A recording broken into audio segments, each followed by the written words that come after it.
I'm making this recording because I was on Facebook and I saw this meme on there that was interesting. And it says Facebook is the most appalling spying machine that has ever been invented. And continues on to say, here we have the world's most comprehensive database about people and their relationships and their names, addresses, their locations, their communications with each other, their relatives, all sitting within the hands of the United States, accessible to the U.S. Intelligence Department and probably anybody else. Very easily hackable, I would imagine. You don't even have to hack it. It's right there facing you in the face. But I say it's a trade-off. You know, in the last 9 to 10 years, I have been on Facebook. And before that, 5 years, I was on MySpace and previously on ICQ. And also, it's a great tool for people when we're connecting with each other across the world, exchanging ideas and technology, and we're learning at a mass rate, studying things on our own. Those of us who desire to do so, that is. We're sharing those things we have, found out with others and that may have never had a chance to know those things. And I'm pretty sure, just from my experience, that I've had with sensationalized articles, and them not being what the title says, or even perchance not being well-researched and true, or contain a video clip that has been edited, more of it left on the proverbial cutting floor than is actually posted in the video.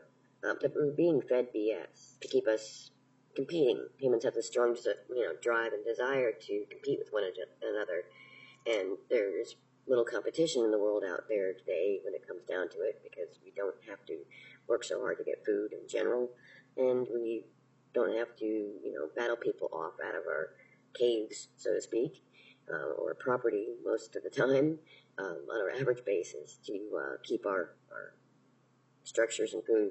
So, but I think this keeps us busy and occupied and distracted, and you want to ask yourself, from what?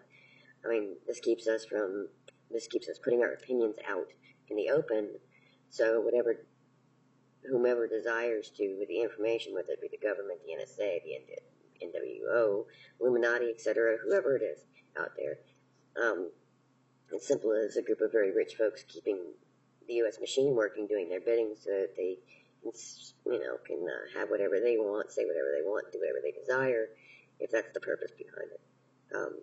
There's got to be a reason, and I'm sure that it's being hidden. I do some social media marketing for small businesses. My web presence is for engineers, antique stores, musicians, moving companies, artists, public officials, and more. And I watched one of my customers get a barrage of feedback that was not very nice.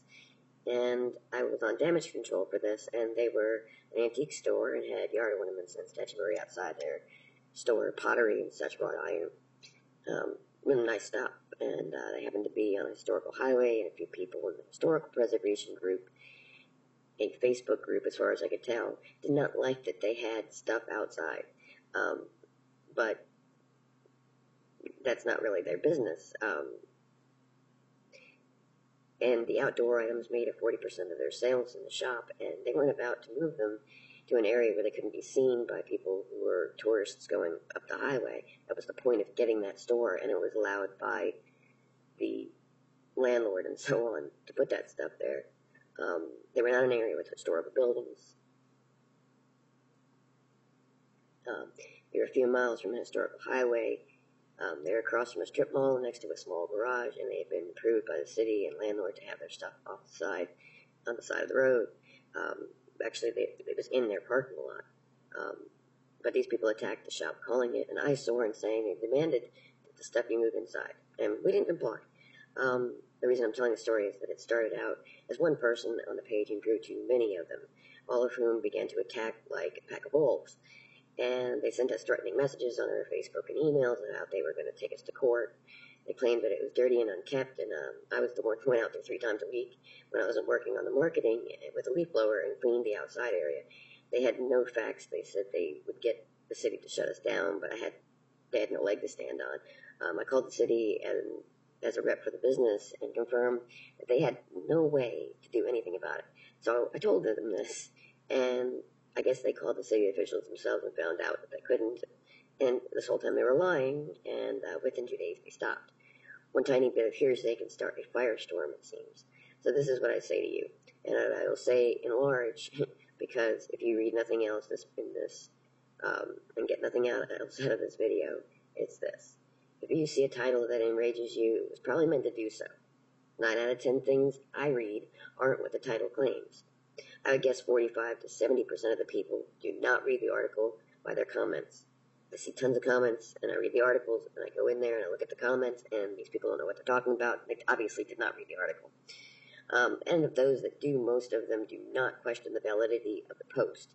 They do not look up, they do not read the counterpoints or the data, they just go on blind faith in the media. They say that they don't believe in mainstream media, but the non-mainstream media is just as bad. Be careful, be wary, and do your homework before you support anything, promote anything, post anything to your Facebook or other social media.